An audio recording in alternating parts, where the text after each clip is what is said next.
जय गुरु जी। जय गुरु जी महाराज। अनंतम अनंतम शुक्राना गुरु जी महाराज। जय गुरु जी संगत जी। मैं आज अपनी गुरु जी के साथ इस जन्म की जो मेरी जर्नी रही है मैं वो शेयर करना चाहती हूँ। तो ये स्टार्ट कहाँ से हुआ था?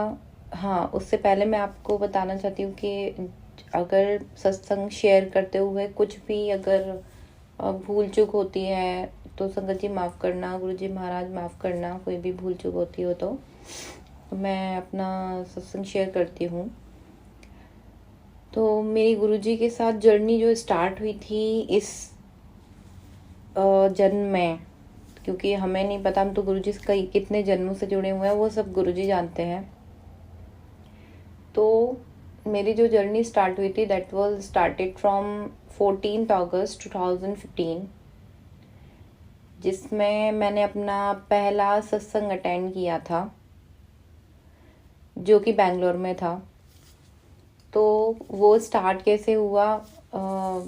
जब मैं कोचिंग किया करती थी, अपना इंजीनियरिंग कंप्लीट करके हम बेंगलोर गए। वहाँ से मैंने अपना कोचिंग स्टार्ट की कि चलो ठीक है, अभी कुछ नहीं आता है, फ्रेशर थे, उससे पहले सीखना पड़ेगा। कोचिंग गए। कोचिंग पे एक फ्रेंड था जो कि गुरुजी का डिवोटी था, तो जो कि हमें नहीं मालूम था। तो we were in a group, हम लोग इकट्ठे खाना खाना, इकट्ठे कहीं भी जाना, पढ़ना है साथ में, ये सब होता था। तो एक दिन हम लोग ऐसे कैंटीन में खाना खा रहे थे, तो मैंने उसके हाथ पे टैटू देखा। तो मैं बहुत फैसिनेट हो गई कि अरे टैटू है, और बहुत बड़ा था उसके आर्म पर। तो मैंने बोला कि ये क्या लिखा हुआ है, इसमें टैटू बना हुआ है? तो ही सेड कि हाँ, टैटू बना हुआ है। तो मैंने देखा उस पे जय गुरु जी लिखा हुआ था, बहुत बड़ा सा पूरे आर्म पे उसके। तो मैंने कहा ये कौन है गुरु जी? तो ही सेड के वो मेरे मेरे गुरु जी हैं जिनको मैं मानता हूँ। तो मैंने कहा अच्छा गुरुजी, मैंने कहा क्या नाम है इनका? तो ही सेड के गुरुजी को गुरुजी ही बोलते हैं, हम नाम नहीं लेते, बट मैं तेरे को बता दूंगा कि सर्च करना तो उनका नाम भी मिल जाएगा। मैंने बोला ठीक है। फिर और मैं अब गुरुजी माफ़ करना, क्योंकि नहीं पता होता कि मतलब एग्जैक्टली कि हमें जब नहीं मालूम होता कि गुरुजी महाराज कौन है, तो हम कुछ भी, हम मतलब ऑब्वियसली हम लोगों का जो भी एक्सपीरियंसेस रहा है इतने बाबाओं को लेके तो सही नहीं होता है। तो मैंने भी ऐसे बोल दिया कि मैं नहीं मानती गुरु, मेरे मैं ऐसे, आई एम सॉरी गुरुजी महाराज। तो मैंने मना कर दिया कि मैंने बोला पता नहीं क्या है, और भी मैं ऐसे वो आसाराम बापू का तो जो था, मैं बोलने लगी कि हाँ ऐसा ऐसा है। तो ही सेड, वो बहुत कामली सुन रहा था, और जैसे गुरु जी की जो ही संगत होती है उसमें बहुत कामनेस आ जाती है, लेकिन थोड़ा सा उसे मे बी उसे बुरा लगा हुआ क्योंकि मेरे साथ होता है। तो ही सेड कि नहीं नहीं ऐसा नहीं है गुरु जी के बारे में। फिर उसने बताया मुझे कि बहुत सारे उनके सत्संग शेयर किए, ओल्ड जो संगत थी, और बहुत सारे सेलिब्रिटीज़ के भी सत्संग थे, वो सब शेयर किए। तो मुझे बड़ा जानने के लिए बड़ा उत्सुकता हो रही थी, मतलब बहुत एक्साइटेड थी कि अरे ये तो बहुत अच्छा है, ऐसा भी होता है। तो फिर उसने कहा कि मैं जाता हूँ सत्संग पे, लेकिन किसी को बताना नहीं। मैंने कहा मैं क्यों बताऊंगी? तो ही सेड के एवरी सैटरडे होता है बैंगलोर में, तो मैं जाऊंगा नेक्स्ट जो सत्संग है, तो तू मेरे साथ चलना। मैंने बोला ठीक है, मैं भी चल लूँगी। तो अब बोला कि सत्संग में इतने बजे से स्टार्ट होगा तो मैं लेने आ जाऊंगा तेरे हॉस्टल पे ही। मैंने बोला ठीक है। तो मेरी एक और फ्रेंड थी, वो भी बोली कि नहीं प्रतिमा, एक्चुअली वो भी वहीं थी, वो भी सुन रही थी। तो उसने, उसको भी लगा कि चलो ठीक है मैं भी चलती हूँ साथ में। तो हम तीनों इकट्ठे चले गए। जब शाम को 7 o'clock स्टार्ट हुआ था सत्संग, तो उससे पहले हम पहुंच गए थे 10 मिनट पहले। फिर जाके हम बैठे, और वो मेरा पहला सत्संग था। तो मैं जब वहाँ गई, और वो भी जिनके घर गई थी वो भी एक खंडेलवाल आंटी, हैं जो कि उनका नाम एग्जैक्टली मुझे नहीं पता पूरा। तो वो उनके घर में सत्संग गई, अटेंड किया, और मुझे इतना अच्छा लगा, इतना अच्छा लगा कि सब लोग बैठे हुए हैं शांति से, और गुरुजी का दरबार लगा हुआ था। मैं वहाँ बैठी और सब लोग जो है ना आराम से सत्संग सुन रहे थे। मैं लोगों को देख रही थी कि मतलब कितना डिसिप्लिन है, लोग बात नहीं कर रहे हैं बहुत अच्छे से, क्योंकि आमतौर पे जो भजन वगैरह होती है ना, भजन संध्या, उसमें भी होता है कुछ लेडीज बातें कर रही होती, कुछ अंकल बातें कर रहे होते हैं, बट यहाँ नहीं होता है। और हाँ, एक बात और, मेरे फ्रेंड ने मुझे पहले ही बता दिया था कि ऐसा ऐसा है वहाँ पे, ये रूल चलता है कि सबको अंकल आंटी बोलते हैं। तो फर्स्ट टाइम तो ऑब्वियसली अजीब लगता है कि मतलब हम तो यंग हैं, हमें कैसे बोल सकते हो हाँ uncle aunty. But he said कि नहीं नहीं, वहाँ पे अंकल आंटी बोलते, क्योंकि गुरुजी अंकल आंटी बोल के सबको रिसाइट करते थे। तो सब अंकल आंटी बोलते हैं, कोई छोटा बड़ा भैया दीदी ये सब नहीं चलता है। तो मैंने कहा चलो ठीक है, जय गुरु जी, कोई बात नहीं। फिर जब मैंने अटेंड किया सत्संग में बैठी वहाँ पे, मुझे नहीं पता संगत जी, मेरे आंखों में इतने आंसू, मतलब मैं रोई ही जा रही हूँ, रोई नहीं जा रही हूँ, रोई जा रही हूँ। मुझे लग ही नहीं रहा है कि मैं क्यों रो रही हूँ, मुझे कुछ नहीं पता। और सत्संग फिर चलता रहा चलता रहा चलता रहा। फिर मैं ना, अब जब मुझे कुछ समझ में तो आ नहीं रहा था, स्टार्टिंग में थोड़ा बहुत आता था। फिर मैंने गुरुजी को देखना स्टार्ट किया। गुरुजी का जो स्वरूप लगा हुआ था, बड़ा प्यारा सा दरबार लगा था गुरुजी का, और मैं बस गुरुजी को देखे जा रही हूँ। और मतलब मैंने जब गुरुजी को देखा और मैं उनको बस देखती ही रह गई, तो मैं आई स्टार्टेड क्राइंग। और मुझे बस ऐसा लगा कि पता नहीं, मुझे नहीं पता ऐसे क्यों मुझे ऐसा लगा कि मेरी जो स्पिरिचुअल जर्नी या जो भी मैं इनकम्प्लीट थी इतने टाइम से, मैं अब कंप्लीट हुई हूँ। ये जो दरबार मेरे सामने लगा है, ये जो गुरुजी बैठे हुए हैं, ये कौन है मुझे एग्जैक्टली नहीं पता था, लेकिन मुझे लगा कि बस अब मेरी जर्नी बस मेरी खत्म हुई है यहीं पे, और अब बस मुझे कुछ और सर्च ही नहीं करना। मतलब नाउ आई एम कंप्लीट, कि मैं इनके दरबार में आ गई हूँ। मतलब मैं तो अपने आप को बहुत लकी मानती हूँ संगत जी, सच में। क्योंकि बहुत लोग होते हैं जो बहुत दुख तकलीफों से निकलते हैं, और उसके बाद उन्हें गुरुजी मिलते हैं, उस ड्यूरेशन में गुरुजी मिलते हैं। पर मेरे साथ ऐसा कुछ नहीं था, मुझे गुरुजी ने ऐसे ही अपने साथ जोड़ लिया। या हो सकता है मेरी लाइफ में कुछ प्रॉब्लम आने वाली होंगी या कुछ होगा, मुझे नहीं पता। मैं गुरुजी से जुड़ गई। उसके बाद से कोचिंग जाना है तो सत्संग सुनते जाना है, शब्द सुनते जाना है। मुझे आना है वापस तो ही मैं अपना सत्संग सुन रही हूँ, शब्द सुन रही हूँ। मतलब मैं उस टाइम, अब सोचो, मैं एज अ स्टूडेंट मैं कुछ नहीं सुनती थी, ना गाने ना कुछ। मेरा सिर्फ ये था कि मुझे सिर्फ और सिर्फ शब्द सुनने हैं, मुझे सत्संग सुनने हैं। और फिर मैं ऐसे ही करके धीरे धीरे गुरुजी से जुड़ती गई। और ये सब होने के बाद में काफ़ी चीज़ें मतलब ठीक हुई। जैसे क्या हुआ था, जब हमारी कोचिंग्स होती थी तो कोचिंग हमारी काफ़ी 10-10 12-12 घंटे हमें कोचिंग पे रहना पड़ता था। क्लासेस होती थी बैक टू बैक। तो मुझे स्पॉन्डिलाइटिस का प्रॉब्लम हो गया राइट साइड में, नेक के पास। अब वो ऐसे हुआ कि मतलब इतना पेन होता था कि मैं सो भी नहीं पाती थी। तो अब मेरी उस टाइम पे मैंने डॉक्टर को भी दिखाया। डॉक्टर के पास में मेरा ट्रीटमेंट भी चलता था। ही सेड के लेज़र थेरेपी होगी, जो भी है वो करते थे उससे। तो वो बोले कि 10 डेज में, मतलब 10 सिटिंग लेनी है आपको। तो मैंने बोला ठीक है, ले लेंगे, सही तो होना चाहिए। फिर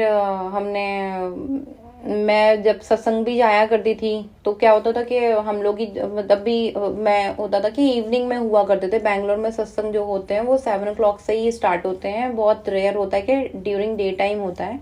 इवनिंग में स्टार्ट होते थे, उस टाइम पे बता रही हूँ मैं। तो जब हम लोग जाते थे तो मेरा ये था कि मुझे डॉक्टर, जब गुरुजी के वचन जो थे वो सब पढ़ना, ये सब गुरुजी से जब आप जुड़ जाते हो ना तो आप गुरुजी की बातें मानने लगते हो, है ना। तो कि गुरुजी क्या कहते थे, गुरुजी ने क्या करने को मना किया है या क्या करने को बोला है, हम ये सब जो है फॉलो करने लगते हैं।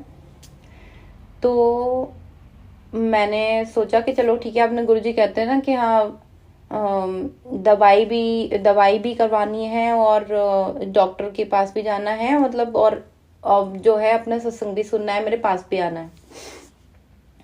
तो वो सब मैंने किया, ठीक है। मैं सत्संग भी अपना अटेंड करती थी।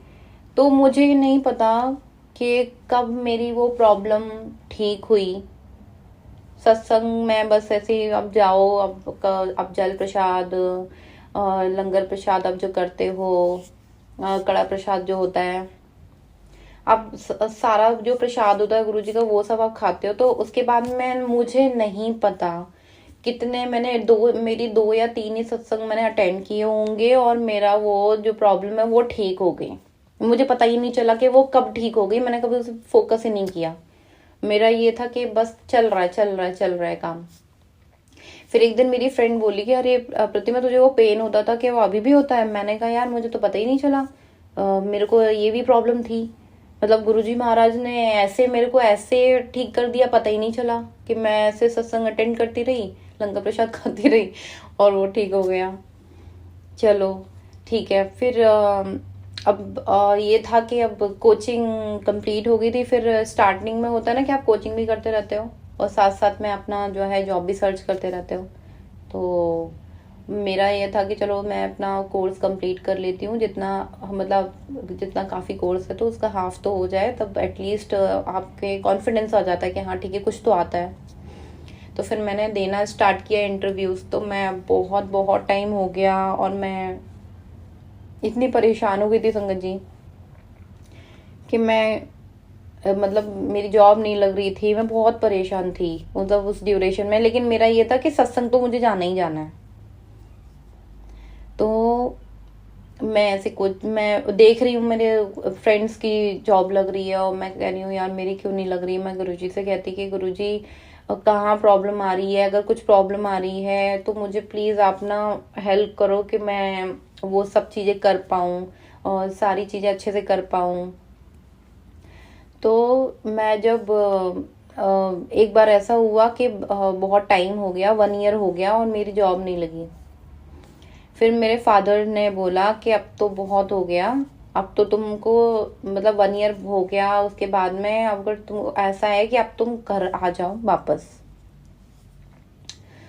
तो अब मैंने बोला कि घर आना तो ये हो जाएगा कि एक होता है ना कि यार इंसल्टिव लगता है कि यार जॉब नहीं लगी तो चले गए, क्योंकि एज अ टीनेज आप क्या सोचते हो, आप उस टाइम पे आप यंग होते हो, आप तो मतलब आप क्या सोचते हो कि यार सारे दोस्तों की लग रही है मेरी नहीं लग रही है और मैं चली जाऊंगी तो बड़ा बुरा लगेगा, अजीब लगेगा कि सब लोग क्या सोचेंगे। तो मैंने गुरुजी से बोला कि गुरुजी अब आप देख लो, क्योंकि अब तो ऐसा है कि अब तो आर या पार। तो जब मैं ऐसे गर्ल्स हॉस्टल में रहा करती थी, मैंने अपना मंदिर जो है, जब मैंने गुरुजी के साथ में मैं जुड़ी थी तो मुझे फर्स्ट सत्संग से ही जो है एक स्वरूप मिला था गुरुजी का, आई थिंक सेकंड सत्संग से मिला था।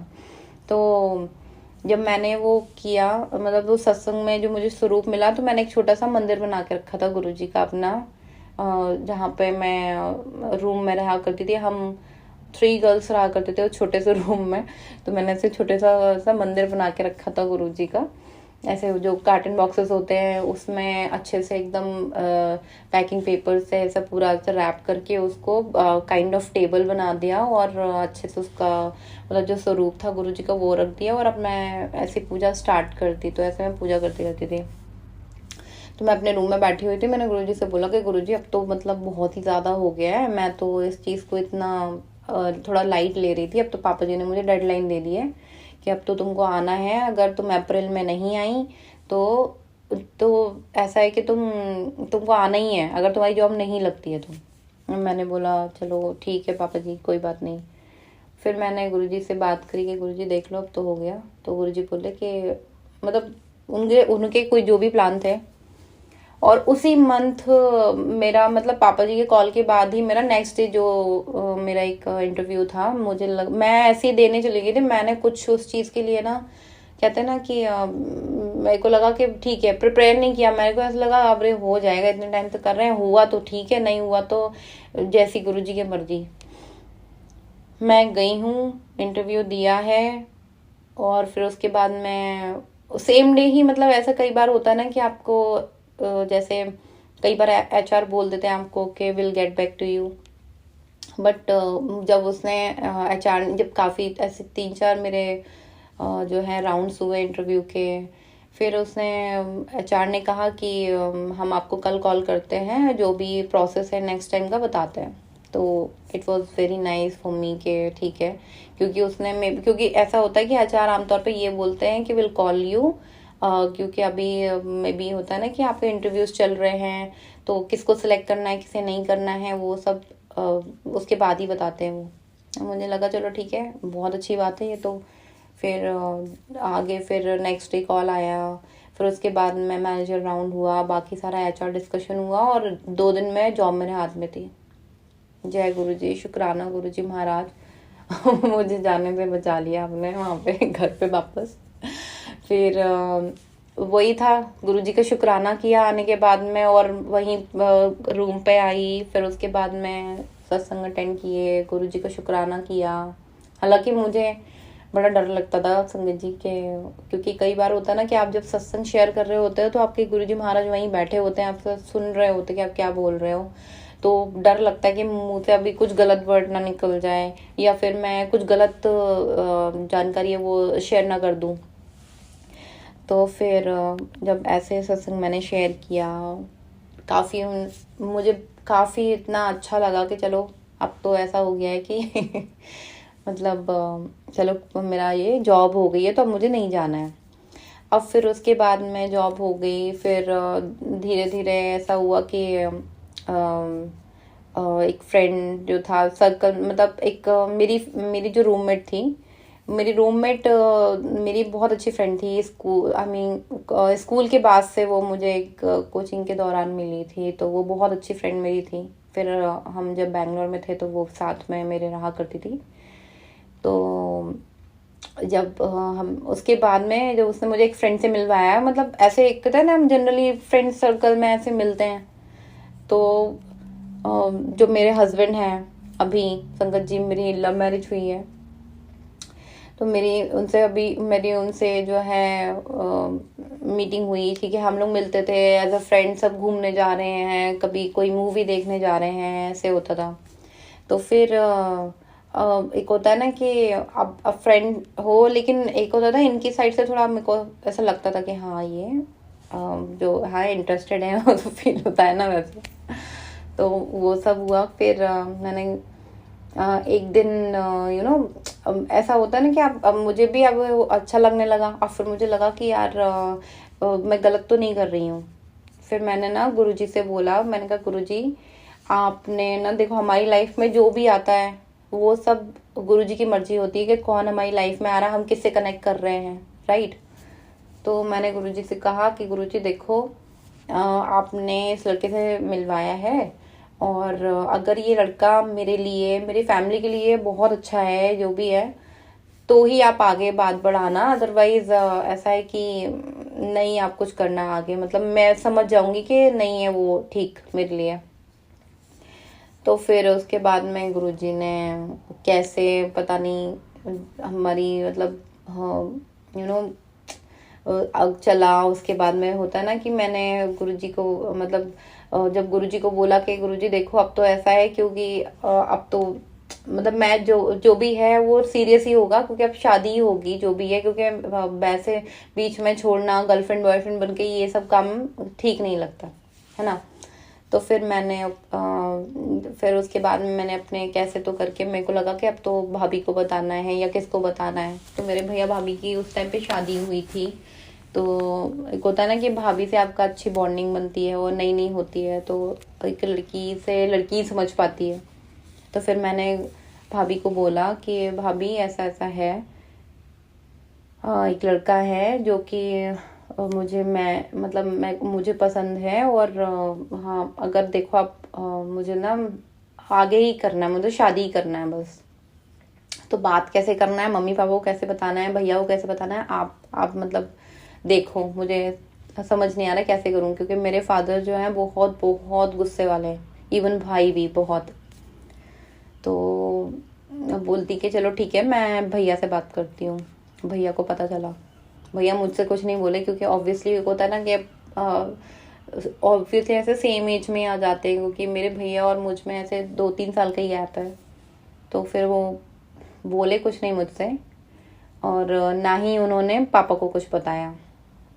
फिर एक बार दिवाली के लिए हम लोग घर गए हुए थे, तो मेरा ये था कि क्योंकि उस टाइम पे होता ना कि आपकी जब लड़की चलो जॉब भी कर रही है, तो अब होता है ना पेरेंट्स को लगता है कि नहीं आप तो उसकी शादी कर देते हैं। तो फिर मैंने मम्मी को कैसे तो बताया। एक दिन मम्मी ऐसे पूजा कर रही थी, और वहाँ पे मैंने जब मैं अपने घर पे भी ऐसे जब भी मैं जाती थी दिवाली पे, तो मैं ऐसे एक दिन गुरुजी का जो है स्वरूप छोटा सा था वो लेकर गई। तो फिर पापा जी ने उसको बड़ा करवाया, फ्रेम करवाया, और वहाँ पे हमने मंदिर बनाया हुआ था। मैं मंदिर में गई, मम्मी पूजा कर रही थी, और मैंने गुरुजी को बोला जय गुरुजी महाराज, मतलब हिम्मत देना मुझे मैं बोल पाऊँ। तो मम्मी ना ऐसे पूजा कर रही थी, मैंने मम्मी से बोला कि मम्मी आप क्या कर रहे हो? तो कहती हैं कि दिखाई नहीं दे रहा तुझे मैं पूजा कर रही हूँ। तो मैंने कहा कि हाँ हाँ मतलब आप पूजा कर रहे हो, लेकिन क्या चल रहा है, मतलब आप लड़के वगैरह देख रहे हो? तो बोलती हैं हाँ तो क्या नहीं देखे, तुम इतनी बड़ी हो, अब तो शादी की हो गई है उम्र, तो करनी पड़ेगी, सारे रिश्तेदार बोलने लग गए हैं कि अब तो शादी करो। तो लड़के, मैंने कहा आप लड़के देख रहे हो? तो कहती हैं हाँ। तो मैंने बोला आप एक काम करो, आप लड़का मत देखो, मैं मतलब मेरा एक फ्रेंड है, आप मतलब ऐसे बोला मैंने कि हाँ मेरा एक फ्रेंड है, आप उससे आप मिल लो एक बार, बस इतना बोल के मैं आ गई। और मम्मी उस टाइम में मुझे एक शब्द नहीं बोली, मुझे डर लग रहा था कि मम्मी का रिएक्शन क्या होगा। बस मैंने गुरुजी को देखा और मैंने बता दिया मम्मी को। अब मैंने ये था कि चलो ठीक है, मम्मी जो है आगे बात फॉरवर्ड करेंगी पापा के पास में। तो फिर मम्मी ने अब पापा को बताया नहीं बताया मुझे पता ही नहीं चला। फिर अब दिवाली हो गई, फिर हम लोग बैंगलोर वापस आ गए। फिर मैंने मम्मी से पूछा, मैंने कहा आपने पापा को बताया? तो वो बोली नहीं कुछ, कहती है मैं बता ही नहीं पाई पापा से, उनका मूड ठीक नहीं है तो मैं बात ही नहीं कर पा रही हूँ आजकल। तो बड़ा अजीब सा लग रहा था, क्या करूँ क्या करूँ। फिर मैंने कहा चलो कोई बात नहीं, चलता रहा ऐसे। फिर नेक्स्ट टाइम फिर हम होली पर जो है घर गए। तो जब होली पे हम घर गए तब मैंने बस ऐसे पापा को, एक दिन ऐसे बैठे हुए थे नॉर्मल, हम टॉक कर रहे थे, होता है ना कि मैं पापा जी से बहुत क्लोज हूँ, तो मैं पापा जी से बातें कर रही थी। फिर पता नहीं मुझे क्या, मैंने मतलब कहाँ से हिम्मत आई मुझे पता ही नहीं चला कुछ भी, कि कहाँ से हिम्मत आई। मैं पापा जी को बोल रही हूँ कि आप लड़का मत देखो, आप एक बार उससे मिल लो, मेरा फ्रेंड है उससे एक बार मिल लो। और मेरे पापा जी ने जो रिएक्शन दिया, तो ऐसा लग रहा था कि उन्हें फर्स्ट टाइम पता चल रहा है ऐसा कुछ है। और वो बिलीव नहीं कर पा रहे थे कि मतलब मेरी बेटी जो स्कूल में ऐसा, मैंने उसके बारे में कुछ नहीं सुना, कॉलेज में ऐसा कुछ नहीं सुना, और अब एकदम से बोल रही है कि लड़का है, आप बात कर लो। तो फिर पापा जी ने बात की, मतलब बहुत डांट पड़ी मुझे काफ़ी। फिर थोड़ा सा रिलैक्स हुआ कुछ टाइम बाद। फिर पापा जी जो है बैंगलोर आए, मम्मी पापा, तब मेरे भाई ने बोला कि चलो वो बोल रही है तो आप एक बार मिल लेते हैं लड़के से। फिर इनसे बात की, मिले, बड़ा डर लग रहा था, बस मैं ऑल टाइम गुरुजी गुरुजी कर रही थी। फिर मीटिंग हुई, पापा को ये बहुत अच्छे लगे। फिर उसके बाद में शादी में प्रॉब्लम आ रही थी कि एक होता है ना कि दोनों की कास्ट डिफरेंट थी, तो वो प्रॉब्लम आ रही थी कि कैसे होगी शादी। पेरेंट्स को होता है कि कैसे हम जो है डिफरेंट कास्ट में शादी कर दें, अभी समाज क्या बोलेगा, ये सब चीज़ें थी। तो फिर जैसे तैसे स्टार्ट हुई। मेरे घर वाले भी कई बार, एक टाइम पे मेरे घर वाले भी बोलने लगे कि छोड़ो, नहीं करना है। अगर बहुत टाइम हो गया था, क्योंकि एक होता है कि 3-4 साल वेट कर लिया था, उस ड्यूरेशन के बाद में 3-4 साल वेट किया कि चलो शादी होगी, शादी होगी। मेरे से जो जो भी छोटी बहनें थी, कजिन्स वगैरह, उन सबकी शादियां हो रही थी, तो घर वालों पे बड़ा प्रेशर आ रहा। और मेरे घर वाले मुझे प्रेशर देते हैं, मैं इनको प्रेशर देती कि यार अपने घर में बात करो तुम कि शादी कब करनी है, कब करनी है। अब इनके साथ में प्रॉब्लम क्या था, ये अपने 4 भाई बहनों में सबसे छोटे हैं। तो पहले हमने वेट किया कि चलो पहले दीदी की शादी हो रही है, फिर उसके बाद भैया की शादी हो रही है, फिर एक और दीदी की शादी हो रही है। तो बड़ी, फिर एकदम सबसे लास्ट में इनकी शादी होगी, ऑब्वियसली होता है ना। तो हम वेट करते करते लगा कि यार कब होगी शादी क्योंकि बहुत टाइम हो गया था। घर वाले बोले जा रहे थे, मेरे पापा तो बोलते कि अब नहीं होगा तो वो अगली बार से मेरे को कुछ मत बोलना, मैं लड़का देखूंगा कोई और तेरी सीधी शादी कर दूंगा। मैंने बोला कि यार पता नहीं क्या है। मैंने गुरुजी से बोला, मैंने कहा गुरुजी पता नहीं आप क्या करवा रहे हो, क्या आपका आपके मतलब आप क्या सोच रहे हो, मुझे कुछ नहीं पता। मेरी लाइफ में आपने अगर इस लड़के को मिलाया है तो कुछ तो आप करोगे। वो पॉजिटिविटी आ जाती है गुरुजी से आप जुड़ते हो जब। तो एक बार तो ये गिव अप कर दिए, बोलने लगे यार नहीं हो पाएगा। तुम एक बार गुरुजी से मतलब जो भी है, कितना तुम विश्वास करती हो मुझे नहीं पता, बट मुझे लग रहा है क्योंकि मम्मी बहुत परेशान कर रही है, मतलब बहुत she was very crying, okay she was crying a lot. तो ही सेड कि मेरा पता नहीं हो पाएगा कि नहीं, मुझे को लग नहीं रहा। मैंने कहा यार तुमको इतना टेंशन क्यों लेना है, मेरे को हालांकि टेंशन होती थी लेकिन मुझे क्यों बताना। मैंने कहा टेंशन क्यों लेना है, गुरुजी ने मिलाया है तो गुरुजी ही कराएंगे, तुम शादी तो हो जाएगी, तुम टेंशन मत लो। तो बोले कि पता नहीं होगी कि नहीं, लेकिन चलो ठीक है। ऐसे ही करते रहे। फिर एक दिन मैंने बोला कि एक दिन कि चलो मम्मी से बात करते। फिर मम्मी से बात की, उसकी मम्मी से, जो मेरे हस्बैंड की मम्मी से बात की। फिर उसके बाद में उन्हें अच्छा लगा मिलके। होता ना कि वीडियो कॉल पे बात की थी मैंने उस टाइम पे, तो क्योंकि वो कोविड का टाइम आ गया था उस टाइम पे तो हमारे। तो उनसे बात की तो उन्हें अच्छा लगा। फिर उनको लगा कि चलो ठीक है। अब क्योंकि उनने ये सोचा था कि यार, क्योंकि मेरे हस्बैंड जो है उन्होंने ये बोल दिया था उस टाइम पे कि मम्मी अगर आप चाहती हो कि मैं नहीं करूँ इस लड़की से शादी तो मैं नहीं करूँगा, लेकिन आप मुझे कभी फोर्स मत करना शादी के लिए कि मैं किसी और से करूँगा, कि आप बस आपके लिए मैं शादी नहीं करूँगा, इस लड़की से शादी नहीं करूँगा अगर आप चाहती हो तो। तो फिर उनको लगा कि यार ये जो प्रॉब्लम, मतलब मेरा बेटा जो है ऑब्वियसली किसी लड़की के लिए मैं ऐसा क्यों करूँ, वो मेरा बेटा नहीं रहेगा। तो उनके थॉट आया होगा, क्योंकि उन्होंने मुझे अभी बाद में बताया था कि मेरे साथ ऐसा थॉट आया मुझे कि नहीं भाई, अगर वो चाहता है, उसकी खुशी उसमें है, तो चलो ठीक है, मैं शादी के लिए रेडी हो जाती हूँ। फिर हम लोगों की शादी हुई। काफ़ी प्रॉब्लम्स आई तब भी, लेकिन कैसे भी करके गुरुजी पे जो विश्वास था कि बस गुरुजी अब हमारी शादी जो है करवा देंगे कैसे भी करके। चाहे एक होता है ना कि अप्स एंड डाउन्स तो आते ही हैं, काफ़ी होता है कि आपके कल्चर्स में भी आपके जो रिचुअल्स होते हैं दोनों साइड में काफ़ी प्रॉब्लम आती है, तो वैसा हुआ। लेकिन जो है हो गई ठीक है, शादी हो गई।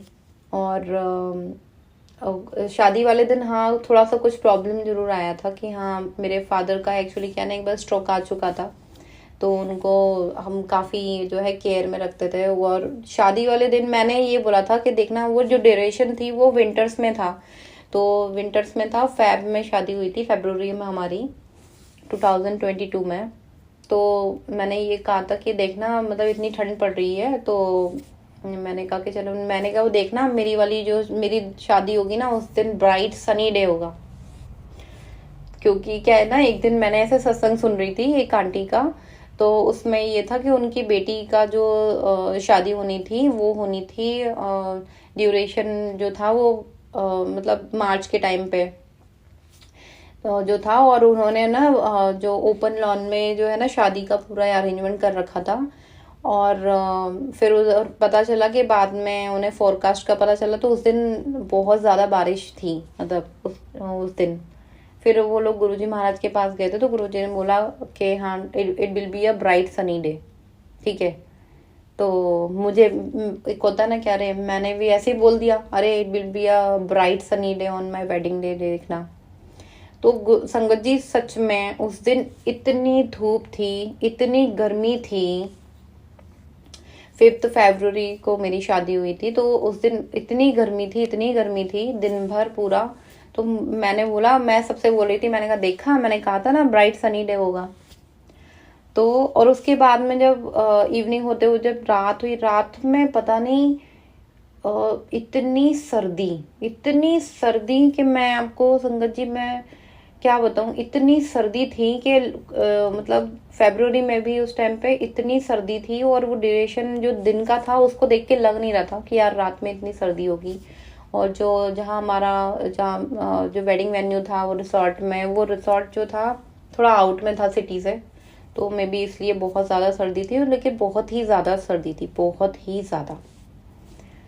तो कैसे भी करके चलो ठीक है, गुरुजी ने ऐसा जो फादर की मेरी तबीयत ख़राब हो गई थी उस ड्यूरेशन में, फिर लगा कि चलो ठीक है। मैं तो बस मुझे नहीं पता था कि मेरे फादर के साथ में प्रॉब्लम हो रही है उनको सर्दी में। तो क्योंकि डॉक्टर ने उनको मना किया हुआ था, क्योंकि उनके 2015 नहीं 14 में उनको पैरालाइज अटैक आया था। उसके बाद में हम लोग काफ़ी जो है ना मतलब टेक केयर करते थे काफ़ी पापा जी का, और उस टाइम में मैं गुरुजी से नहीं जुड़ी थी। फिर मैंने देखा कि मुझे एक्चुअली मेरी जो सिस्टर है उसने बताया कि नहीं दीदी, पापा की बहुत तबीयत ख़राब हो रही है। तो फिर मुझे भी लग रहा था कि बहुत ज़्यादा प्रॉब्लम हो रही है, तो कैसे भी करके चलो शादी फिर ऐसे हो गई। तो गुरुजी महाराज की कृपा है जो मुझे इतने अच्छे हस्बैंड दिए, जो कि काफ़ी बहुत केयर करते हैं। तो मुझे ऐसे बस फील होता था कि मैं हमेशा सोचती थी मेरे जो मेरा लाइफ पार्टनर हो वो ऐसा हो कि जो है वो केयर भी करे, भाई की तरह जो है प्यार भी करे, पापा की तरह केयर करे, प्यार करे, ऐसा होना था। तो फिर मैं जो है ठीक है, अब मेरी शादी हो गई, सब अच्छा हो गया। उसके बाद में जब हमारी शादी हुई उसके 15-20 दिन बाद जो है इनको ऑफ़र आ गया, मेरे हस्बैंड को ऑफ़र आया कि you have to go to UK। तो वो इतनी अच्छी अपॉर्चुनिटी थी, वो सब हुआ। तो फिर उसके बाद में हम लोग UK आ गए। तो मेरा ये जर्नी का फर्स्ट पार्ट था, तो मैं अपना सेकंड पार्ट भी जो है मैं शेयर करूँगी।